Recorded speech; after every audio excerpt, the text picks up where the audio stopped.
Sejam muito bem-vindos, está aberta mais uma sessão das Novas Crónicas da Idade Média, terceira temporada, Eduardo Oliveira e Silva, Luís Marinho, Luís Marques e Rui Pego. Os números da greve geral não batem certo, mas nunca batem. Para Leitão Amaro, praticamente ninguém fez greve, de 0 a 10%. Para os sindicatos foi a maior paralisação de sempre, mas a nós o que nos interessa mesmo é saber como os média cobriram o acontecimento, e podemos começar pelo fim. Eu proponho-vos que comecemos pelo fim. Em frente à Assembleia da República, restou uma centena de pessoas, meia dúzia de arruaceiros iniciaram incêndio a caixotes de lixo, arremessaram garrafas e as televisões não saíram de lá. Isto é, todos os canais de televisão se mantiveram a dar as imagens de meia dúzia de arruaceiros que faziam ali distúrbios. As televisões deveriam ter-se retirado? Eu pessoalmente acho que sim, porque, quer dizer, obviamente, fazer uma cobertura inicial, portanto está a haver um problema, mas ficar ali a alimentar um bocadinho a senha daqueles indivíduos que não tinham nada a ver com a greve geral, foram para ali para fazer aquilo, basicamente. Eu até notei um bocadinho, digamos, alguma passividade das forças de segurança, alguma paciência, enfim, porque de facto aqueles indivíduos não mereciam outro tratamento que não fosse de facto uma ação mais musculada por parte das forças de segurança, porque não tinham nada a ver, quer dizer, não estavam a protestar por uma greve geral, ninguém sabe lá, só sabia que estavam ali para fazer aquilo, basicamente. E as televisões alimentam muito este tipo de ações, porque é giro, não é? Porque tem fogo, tem ação, enfim, uma espécie de filme de ação. Mas isto é um problema que nós já aqui falámos várias vezes, que eu acho que depois começam todos a olhar uns para os outros a ver quem é que sai primeiro. Não é? E como ninguém sai, fica. E ninguém sai e toda a gente fica. Pronto. E é assim que estamos, porque não há decisões com alguma coragem por parte das direções. Quer dizer, desculpem lá, já chega. Quem decide vamos sair, ganha. Vamos sair. Não sei se ganha do ponto de vista da audiência, sinceramente, não sei se ganha, mas ganha do ponto de vista da credibilidade e ganha do ponto de vista do poder editorial, não é? Bom, ali houve até um aspecto particularmente criticável, que foi estes incidentes aconteceram já depois da manifestação, como sabemos, não é? Percebeu-se imediatamente que aquilo era um pequeno grupo de arruaceiros que estavam ali, portanto, a provocar desacatos. E o que é interessante é que as televisões identificaram isso. Estavam com reações contra aquilo que estava a passar, inclusive ouvindo até responsáveis das centrais sindicais que estavam a criticar o que estava a passar, não se identificando com aquele grupo. Mas a verdade é que a imagem de fundo eram os desacatos. Ou seja, eles estavam a criticar uma coisa que estavam a mostrar. Isso é que é incompreensível. Estavam a mostrar em contínuo. Não é? Mas sempre em contínuo, estiveram todo o tempo, e foi largos minutos, eu não vi tudo, mas vi lá largos minutos, às vezes ia picando e continuavam lá. Muitas vezes as imagens eram as mesmas, eram repetidas, ou seja, eles para, como se diz assim, ilustrar, não é? A conversa que estavam a ter sobre os desacatos, continuavam a mostrar os desacatos, o que é contraditório, estavam a condenar, portanto, tiravam do ar, mostravam outros aspectos da manifestação, havia muita coisa para ilustrar, portanto, a conversa, sem estar exatamente a mostrar os desacatos, que era aquilo que exatamente os desordeiros queriam, e isso, obviamente, é uma questão editorial, quem está no comando, e aqui o Luís tem um bocado de razão. O problema é que depois eles estão na regia, estão a ver todos o que é que os outros estão a fazer e ninguém quer ser o primeiro a sair. E isto é, obviamente, portanto, um ciclo vicioso que acaba de dar uma má imagem da comunicação social e das televisões em particular. Um dia destes tem que se fazer como a UEFA e a FIFA, não há incidentes nos campos, não é? E, portanto, é uma questão de se tomar determinadas decisões. Até porque esta gente que fez aqueles desacatos tinha começado a meio da tarde no Camões, onde partiram meia dúzia de coisas e havia pessoas que recolheram bandeiras e as bandeiras não são, o pau de bandeira é uma moca. Portanto, aquilo é um grupo organizado que vem para aquele efeito e, portanto, depois chegam cá abaixo e têm o que querem, que é o espetáculo, e realmente há que ser mais sensato e retirar as imagens do direto e passá-las depois em reportagem, mas sobretudo identificar e saber quem são aqueles tipos, não é? Mas não dá visibilidade com o que eles querem. Exato. Portanto, se não derem visibilidade, uma parte do problema resolve-se.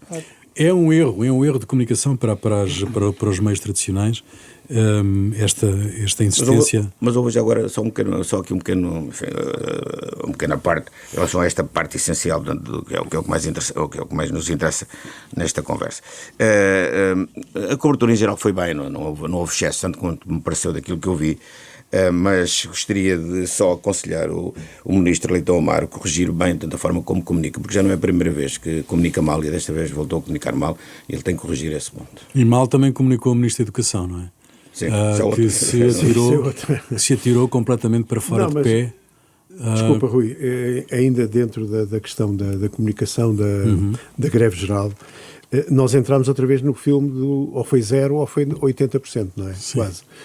Eu acho que o Governo exagerou do ponto de vista de tentar diminuir substancialmente o impacto da greve. Que teve impacto, é verdade. Claro que teve impacto, mas também é verdade que nós, quando estamos a falar de greve geral, estamos a falar 90% de greve da função pública.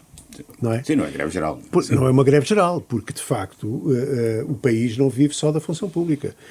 A economia do país não vive só da função pública, vive sobretudo das empresas, 99% privadas, não é? Portanto, e essas empresas, é evidente que houve empresas privadas, grandes empresas privadas, onde também houve greve, não é?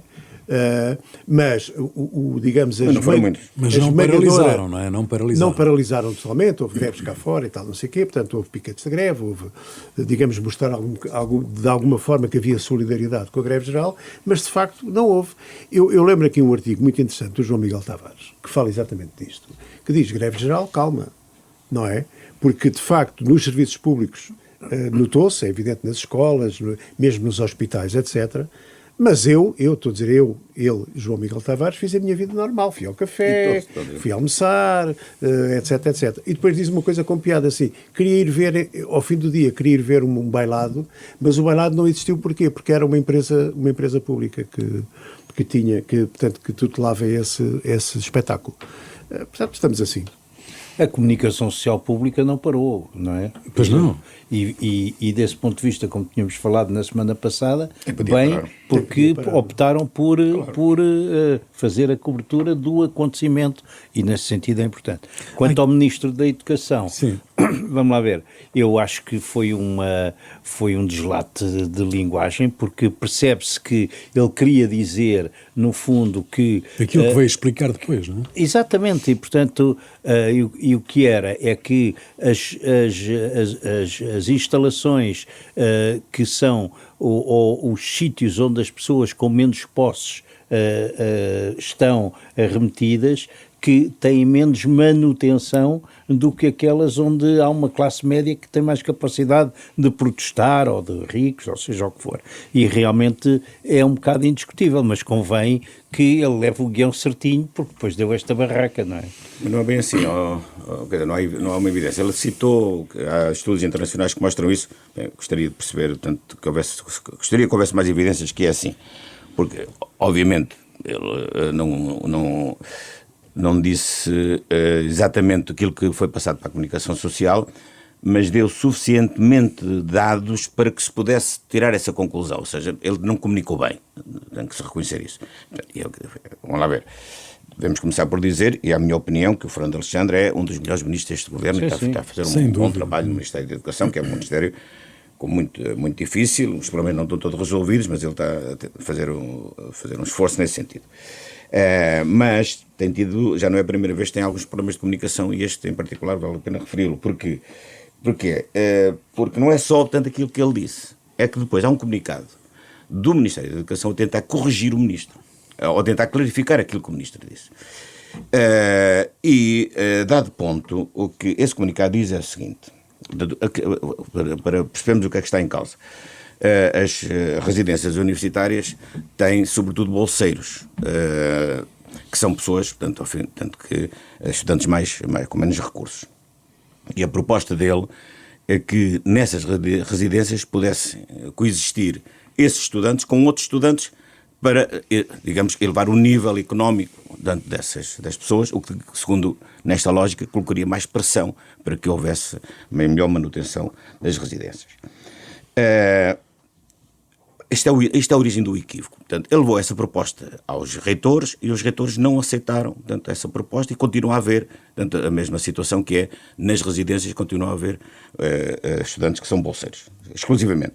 Então o comunicado do Ministério diz assim: persistindo assim, mantendo esta política, os riscos de falta de investimento das universidades e politécnicos, o que pode levar à degradação destes equipamentos. Ou seja, o que estamos aqui, no fundo, desde o princípio, está em causa um problema de investimento, não é? Sim. Não do facto de serem alunos mais pobres ou não.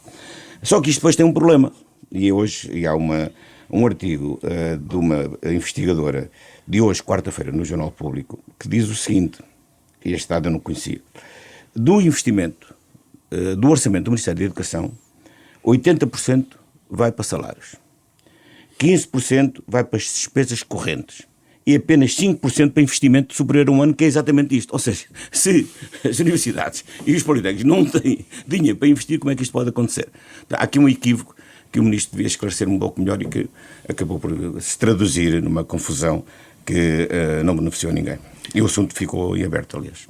O Luís Marinho, o Governo de vez em quando tropeça, não é? Do ponto de vista da comunicação, não é?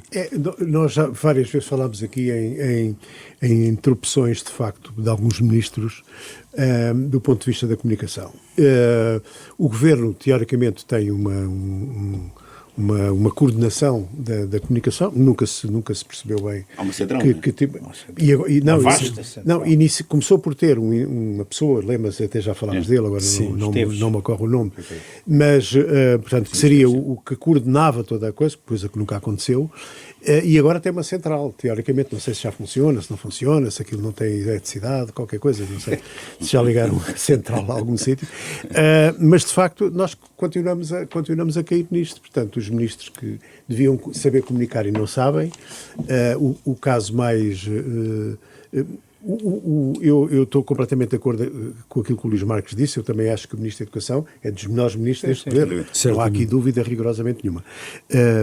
Tomara que todos... Eu, Leonardo Mar, também tenho apreço por ele, é um bom ministro. Sim, é bom ministro, não comunica bem. A comunicação dele é que é um bocadinho, enfim... Tem que melhorar a comunicação. Ele começou, lembram-se, toda a gente o gozava porque ele falava sim, e agora voltou outra vez a falar sim. Portanto, tem que lhe explicar que ele é melhor deixar as frases mais corridas, deixar andar, deixar andar um bocado, a dizer as coisas. Exatamente. A sondagem da Universidade Católica. Já tive até em alguns eventos com ele em que ele comunica e comunica bem, ele fala bem, não percebo porque é que ele depois à frente aos microfones. Ele tem um duplo papel ingrato, porque ele é o responsável da comunicação do governo e tem a tutela da comunicação social, o que eu, aliás, acho um bocado estranho, não é? Mas, bom, se calhar não é a sondagem da Universidade Católica para a RTP, Antena 1 e Público dá a Ventura em primeiro lugar, à frente de Marcos Mendes, Gouveia Melo, Seguro e Coutinho de Figueiredo, por esta ordem. Marcos Mendes vence qualquer adversário na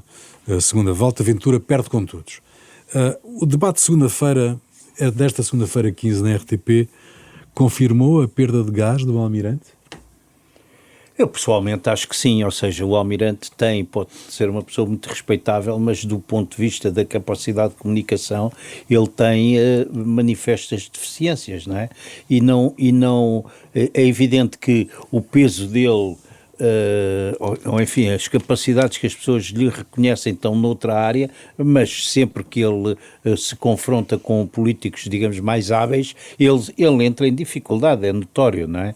Isso não tira a possibilidade de vir a ganhar, nem de perto nem de longe, mas ele é fraco nesse ponto de vista. E depois tem uma coisa que é muito complicada do meu ponto de vista, é que não se percebe exatamente, ele vai buscar a todo o lado, ocuparam-lhe o campo pelo lado direito, ele encosta-se à esquerda e depois e também fica, é um sítio onde ele fica mal e depois diz que é o centro, e isso ser do centro não é nada, não é? No fundo. O candidato tem exatamente, isso é isso, perna direita, e portanto aquilo é um bocadinho surrealista, ele usou essa expressão na entrevista ao Ricardo Aruz Pereira. Mas eu mantenho aquilo que disse no início dos debates, eu penso que nada está definido, as sondagens provam isso e, portanto, a campanha na rua vai valer, se calhar, mais do que nós pensamos. Não é verdade? Eu, por acaso, acho que foi apesar de tudo, foi o melhor debate do Almirante, o debate com o André Ventura. Porque ele colocou-se... o que é que eu acho? Ele tentou e penso que, apesar de tudo, conseguiu mostrar, o meu estatuto, a minha estrutura não tem nada a ver com a deste senhor, não é? Portanto, deixou-o atacar. Aliás, outra coisa... Ele não atacou muito. André Ventura foi talvez o adversário que ele atacou menos. Vamos lá saber porquê. Também era interessante perceber porquê, porque ele não entrou a matar, nem nunca deu grandes caneladas. Andou ali e tal, a dizer, você não se percebe o que é e tal, mas não foi até, aliás, muito mansinho em relação ao costume, não é? Mas, de qualquer das formas, eu penso que o Almirante passou uma imagem um bocadinho de alguém superior, enfim, com um homem de Estado e tal. Eu acho que essa imagem, apesar de tudo, passou. É evidente que nós já todos sabemos que ele, do ponto de vista da tática política e do palavreado para debates, que ele não tem, não é? Aliás, vamos ver uma coisa. A escola do Almirante é uma escola militar. Um Almirante não está muito habituado a ser confrontado. Claro. Quer dizer, não é um homem de grandes debates, não é? Quer dizer, ele chegou a um ponto da sua vida política, da sua vida militar, em que ninguém contesta, não é? Quer dizer, é outra mentalidade, é outra forma de estar na vida, não é? Portanto, também, claro, daí também muita dificuldade dele. É evidente que ele, confrontando-se com indivíduos, com a experiência política de Marcos Mendes, dos políticos, de André Ventura da televisão, e o domínio, exatamente, da televisão, é evidente que olha, o próximo ciclo vamos ter muitos militares prontos para isso, com a quantidade de militares que há comentado nas televisões. Estão todos preparados. Só uma nota, porque há aqui um ponto que eu acho que para o Ventura há uma justificação, é que perder numa segunda volta para um candidato que não é objetivamente de um partido, para ele é melhor perder para o Almirante. Exatamente, perder para alguém que tem um carinho partidário. Sim, sem dúvida. Só gostava de destacar aqui 2 pontos da sondagem, vocês já disseram, não vale a pena, que é aqui 2 pontos interessantes, que é, olhando para o detalhe, não para os números que vocês já referiram, há primeiro, os números do Marcos Mendes, que está em segundo lugar, mas que revela um risco para ele que se chama Coutinho Figueiredo. Se olharmos com detalhe para os números, o que verificamos é o seguinte: na idade de 18 a 34, enquanto o Marcos Mendes tem apenas 8% deste eleitorado, o Coutinho Figueiredo tem 20%. Ou seja, é largamente, é líder, aliás, entre todos os candidatos, e tem uma diferença muito grande com tanto o Marcos Mendes. E é uma faixa etária importante, portanto, tem um peso relativo grande. Depois, ainda na comparação com o Coutinho Figueiredo, entre o eleitorado de cada um dos candidatos, o Marcos Mendes capta 33% do seu eleitorado na AD e o Coutinho, portanto, vai buscar 17%. Somando os 17% com o Almirante, que vai buscar 15% ao eleitorado da AD, significa que estes 2 juntos vão buscar tanto como o próprio Marcos Mendes. O que significa que o grande desafio do Marcos Mendes é fixar o seu eleitorado natural, que é o da AD, e crescer aí, não é? Porque não vai crescer no outro, e isso, obviamente, está a saber que não está a ser tão fácil, e rezar para que o Coutinho não cresça nas faixas etárias acima dos 34 anos. Não é por acaso que ele agora, o Coutinho de Figueiredo, começou a dizer: digam aos vossos pais para votarem em mim. Portanto, é um slogan que ele diz.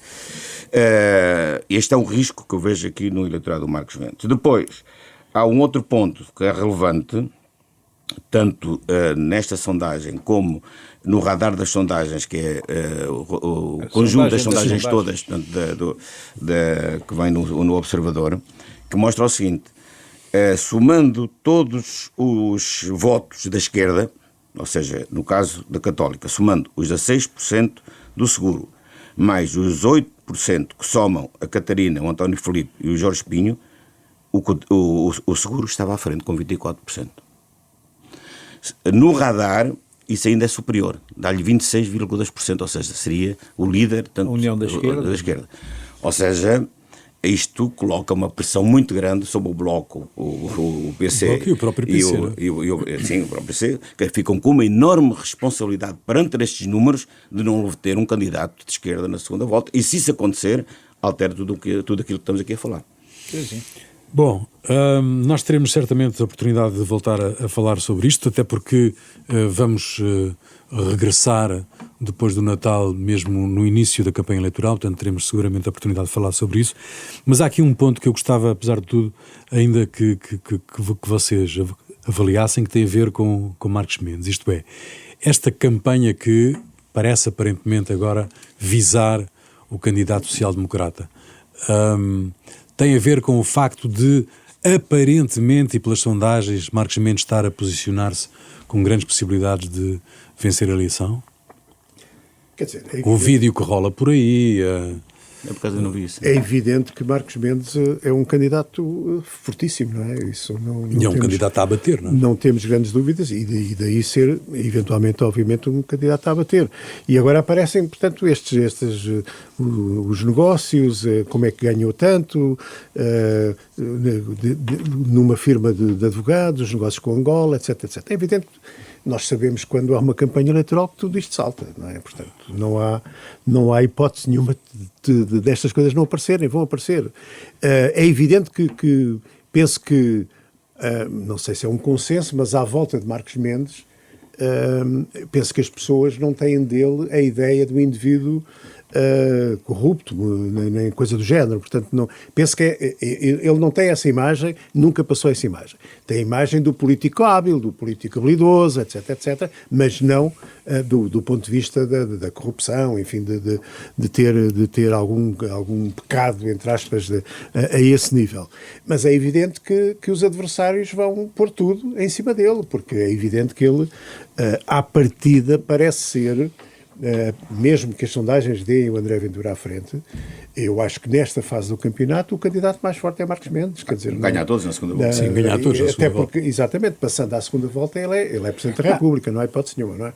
Portanto, eu acho que é um bocadinho... E a técnica da insinuação, enfim, é usada sistematicamente. Aqui há quer dizer, não... O facto de ser um advogado de sucesso nunca determinou que uma pessoa não pudesse ter vida política, não é? E, portanto, ele tem sucesso na advocacia. Eu não me lembro de alguém ter questionado o Dr. Sampaio e o escritório do Dr. Sampaio, não é? Porquê? Porque o do Mendes, não acho que... mas por aí também se pode questionar a casa do Ventura, como no outro dia, no debate, houve um que lhe disse que ele vivia num condomínio fechado. Portanto, quer dizer, tudo pode ser discutido, pode sempre discutir as coisas. Não, mas o problema aqui é saber se há alguma coisa ilícita. Pelos vistos não há. Ele faturava, pronto. Bom, teremos a oportunidade, como eu disse há pouco, de voltarmos a falar sobre isso. Até o dia 18. Até o dia 18 vai correr muita água debaixo das pontes. Já à medida que se aproximar o dia das eleições, vai haver mais guerra dessa, certeza absoluta. Certeza absoluta. Bom, a UER confirma a presença de Israel na final, no Festival da Eurovisão, e na sequência dessa decisão, 4 países, penso que foram 4, Espanha, Irlanda, Países Baixos e Islândia, anunciaram a sua ausência do certame. Alguns concorrentes ao Festival da Canção Português recusam-se a participar e a representar a RTP no concurso internacional, caso vençam a competição.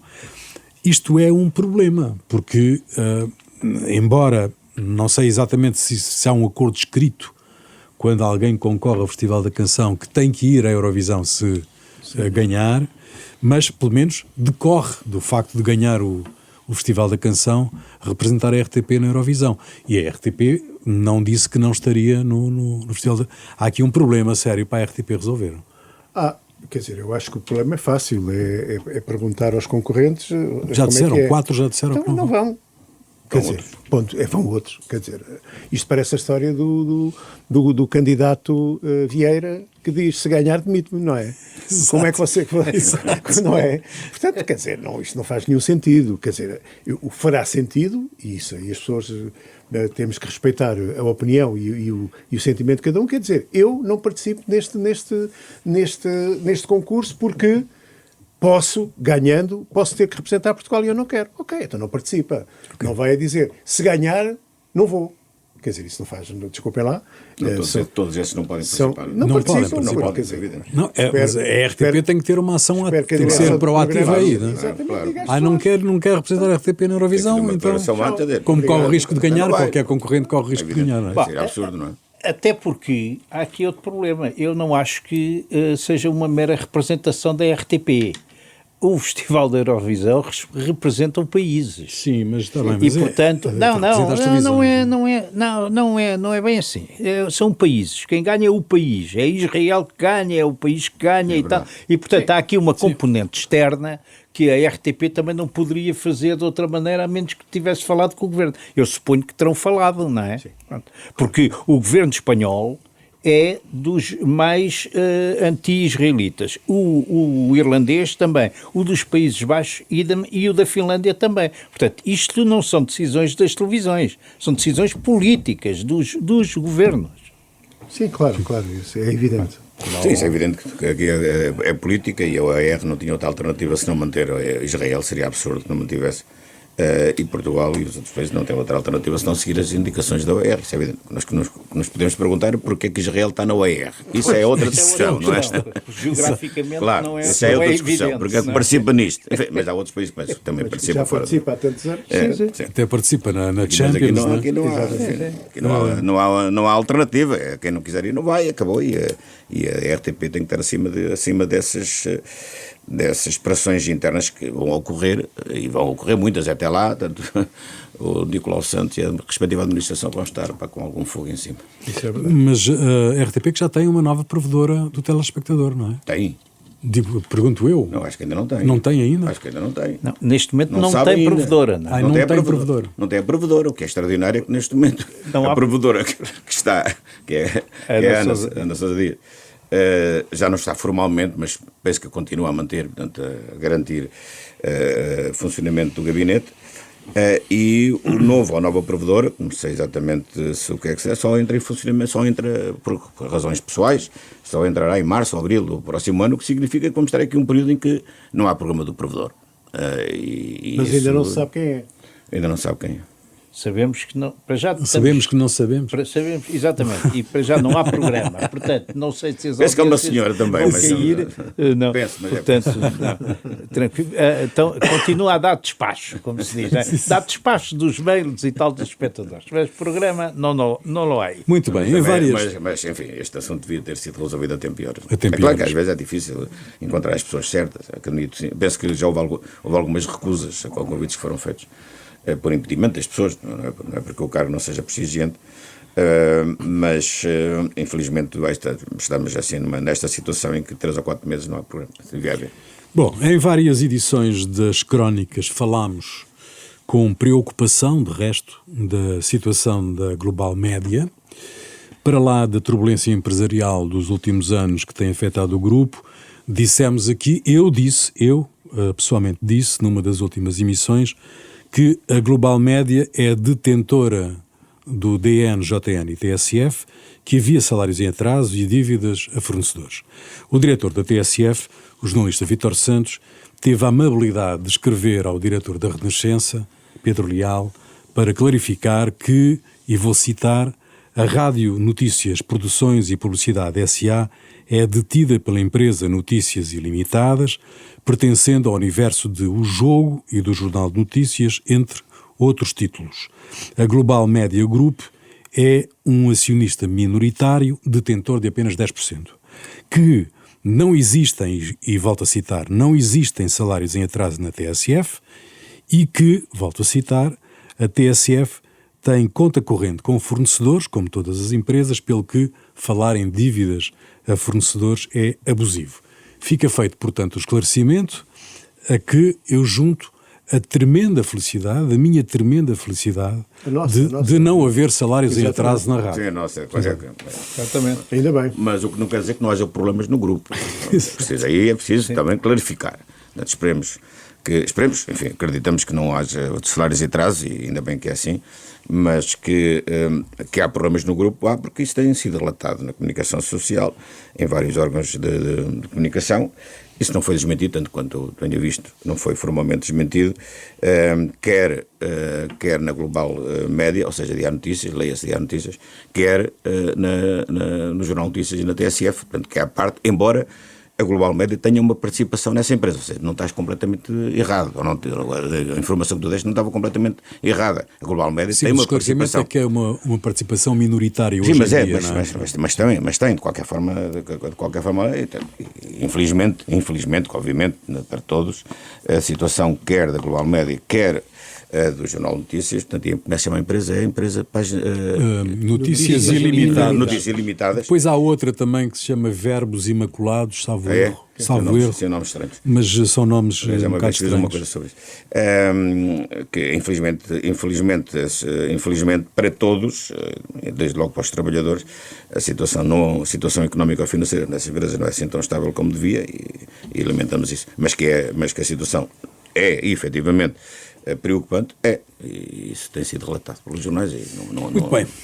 Não estavas completamente errado. Só queria dar uma boa notícia, que foi a nossa colega Teresa de Sousa, é doutora honoris causa pelo ISCTE, aliás, merecidíssimo, tendo em conta o vasto currículo da Teresa, que todos nós conhecemos, e os anos que ela tem acompanhado com especial atenção, e sobretudo com um grande conhecimento, e a forma peculiar como ela tem de escrever, portanto, é muito rigorosa, e como uma professora que esteve na base deste título que lhe foi concedido. Ela, segundo essa professora, Teresa de Sousa, ajudou-nos a conhecer o mundo, e de facto tem toda a razão em relação a isto. Sem dúvida, uma grande especialista portuguesa nessa área, de todas as áreas, não apenas do jornalismo, acho que mesmo a nível académico, ela provavelmente é das pessoas que mais conhece da política internacional. Sem dúvida. E com o mérito dela. Bom, novidades na rádio e no cabo. O Benfica lançou a rádio oficial do clube, quinta-feira passada, 11, às 19h04. Sabem porquê que foi às 19h04? Não, mas tu vais esclarecer. Tu não sabes, 1904, Eduardo Oliveira e Silva. 1904. Pois, estás a ver? As pessoas pensam nas coisas, Está tudo organizado. Uma equipa de mais de 20 pessoas, a rádio é ainda só digital, no site e na aplicação do clube, no FM. Não era Sport Lisboa e Benfica, atenção. Exato. Benfica. No FM. Estava a alma, como se diz no FM, com frequências já contratadas, vai ter de esperar pela autorização, não é? Bom, o Porto passa não a ter... tem frequências, não é? Comprar uma frequência, mas eles não se podem usar. Sim, não podem usar. Não podem emitir nessas frequências, já sem autorização prévia. Não sei se a ERC já se pronunciou, previsivelmente ainda não. A ERC, eu penso que a ERC tem que se pronunciar. Bom, o Futebol Clube Porto passa a ter um canal, não é? O Benfica tinha, o Sporting também, e o Porto tinha o Porto Canal. Agora passa a ter oficialmente um canal, já tinha, que é o Porto Canal, e esse já tem aprovação do regulador. Esse já está em andamento. Sim. O Conta Lá regressou ao cabo. Pois, isso eu vi, é extraordinário, porque tinha desaparecido, não é? Apareceu durante as eleições autárquicas, depois desapareceu, e agora reapareceu com matérias regionais. Eu não percebo muito bem o futuro daquela ideia, que não me parecia mal, parecia estar bem lançado. Este interregno não percebi de onde é que veio, e também houve notícias um bocado preocupantes relativamente à própria situação do canal. Não, espero que não seja um tiro de pólvora seca, que aquilo acabe mais adiante, porque, enfim, estão lá excelentes profissionais, mas aquilo que eu tenho visto é questões regionais puras, não é? Não sei eu penso que é o objetivo fundamental do canal. Sim. Acho que o canal é mesmo para isso, para toda a área regional, acompanhar o país, etc, etc. E depois há ali muita forma de buscar alguma verba, que é a cobertura exaustiva de determinados eventos, feiras, etc, etc. Já se percebeu que vão andar muito por aí, não é? É evidente que essas coisas não se fazem de borla, sabemos todos isto, não é? E pronto, isso será uma forma de ter dinheiro. Mas lá para trás na grelha há coisas semelhantes também, há 1 ou 2 canais desse género, já existe. Sim, mas este tem outro peso, este ninguém os vê, eu penso que este, apesar de tudo, e no YouTube há imensos canais regionais. Sim, há televisões regionais aí em Guarda, não é? Mas esta, apesar de tudo, acho que tem outro poder. Tem outra qualidade de imagem. Tem outra qualidade, tem uma excelente qualidade de imagem. As reportagens, as primeiras reportagens são interessantes. Eu tenho estado a ver e são reportagens interessantes. Aliás, porque tem lá, como dizia o Eduardo, excelentes profissionais que vieram de outras... E agora também tem uma espécie de patrão, não é? Portanto, um novo patrão, que esperemos que seja... enfim, alguém que tome conta. Tem um acionista maioritário, não é? Chama-se Maurício Ribeiro. Maurício Valente Ribeiro. Pois, que tem um currículo, enfim, que devia ser apreciado com mais atenção, mas, enfim, eles lá saberão. Bom, mas até agora, em relação ao Porto Canal, sim. Não resisto a dar esta imagem. Até agora o Porto Canal era uma espécie de dragão escondido com a pata de fora, não é?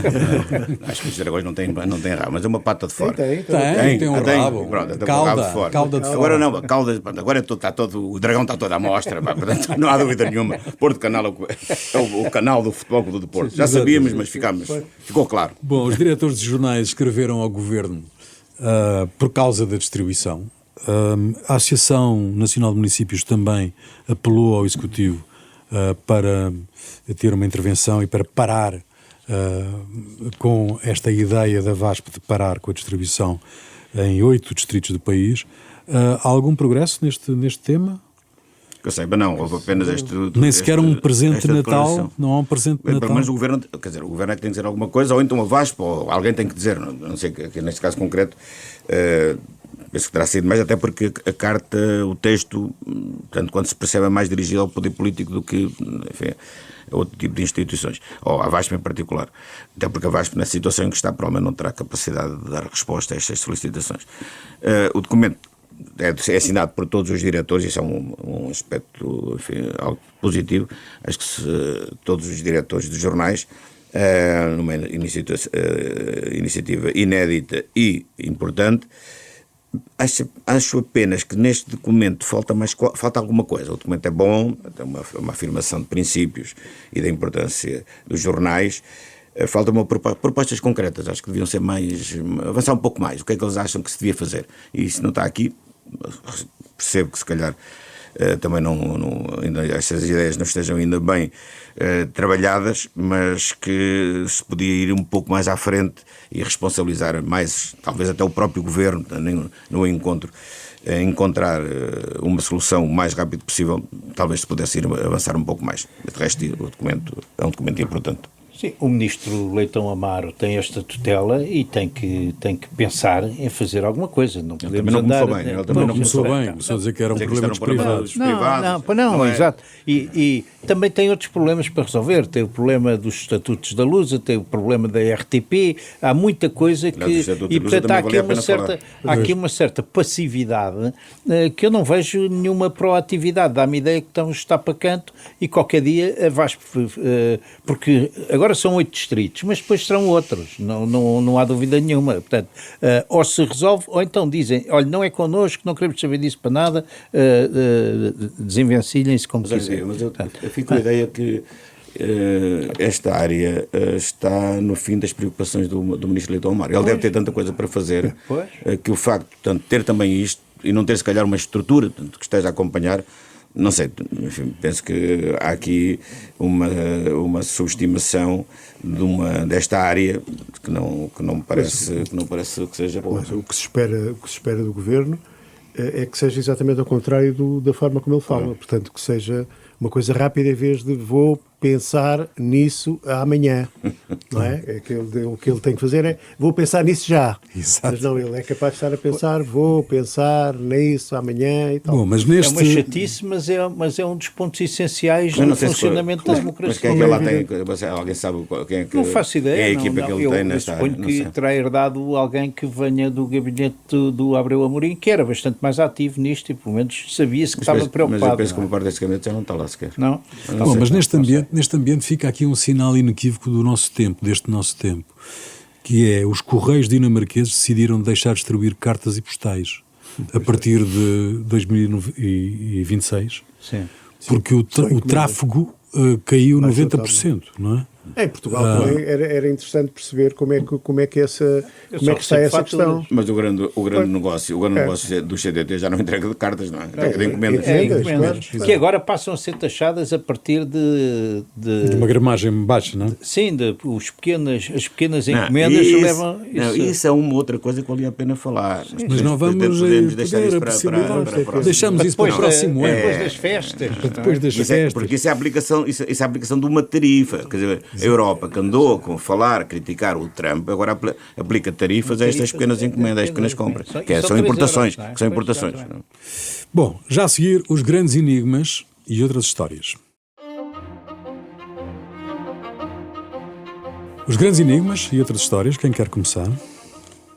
Eu posso começar com esta história que vem, portanto, a origem na Guiné-Bissau, que um indivíduo que é chefe de protocolo do ex-presidente Embaló foi apanhado aqui em Lisboa, num voo particular, com a módica quantia de 5 milhões de euros em espécie, portanto em notas.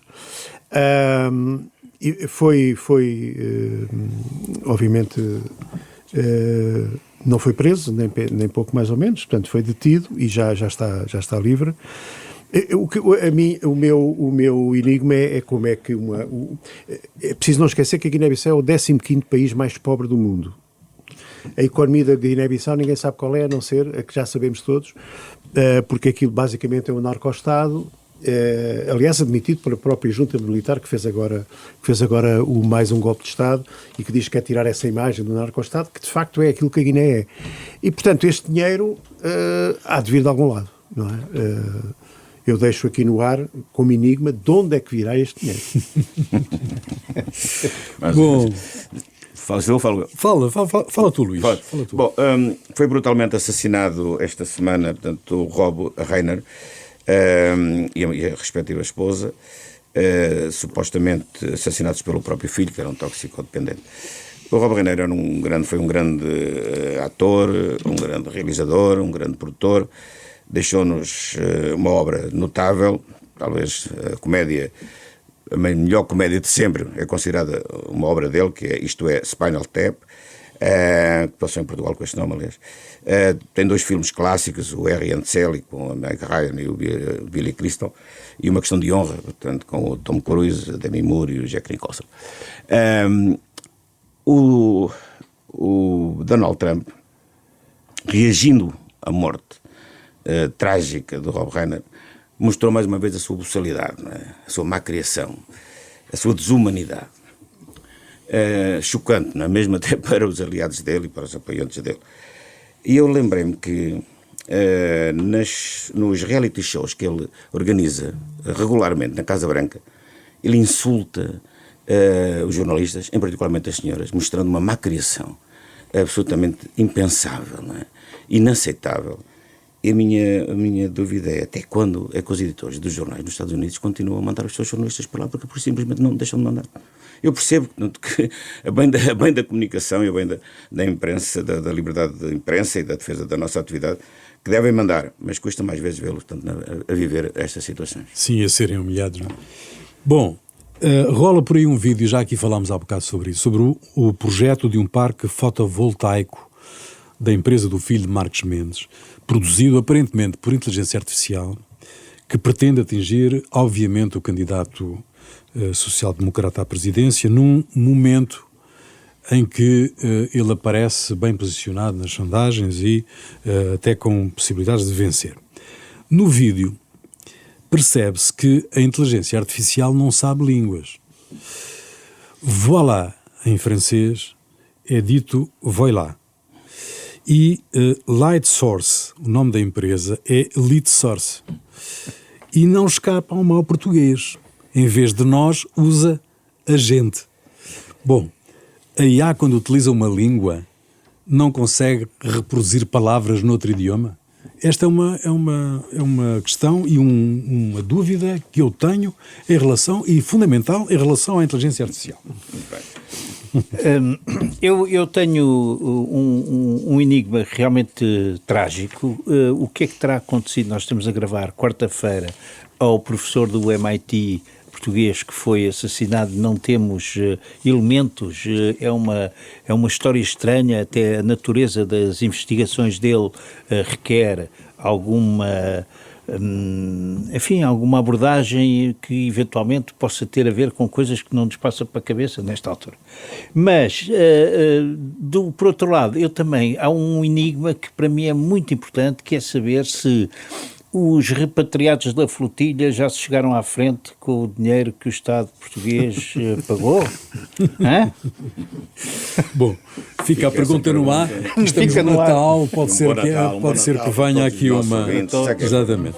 Termina aqui mais uma sessão das Novas Crónicas da Idade Mídia, um programa de Eduardo Oliveira e Silva, Luís Marinho, Luís Marques e Rui Pego, produção de Marina Duarte, desenho sonoro de António Fialho, cuidado técnico de Beatriz Garcia, imagens de Ricardo Fortunato. Novas Crónicas da Idade Mídia, domingo ao meio-dia, sempre que quiser, ao alcance de um clique. Um bom Natal e um bom ano de 2026. Bom Natal para todos.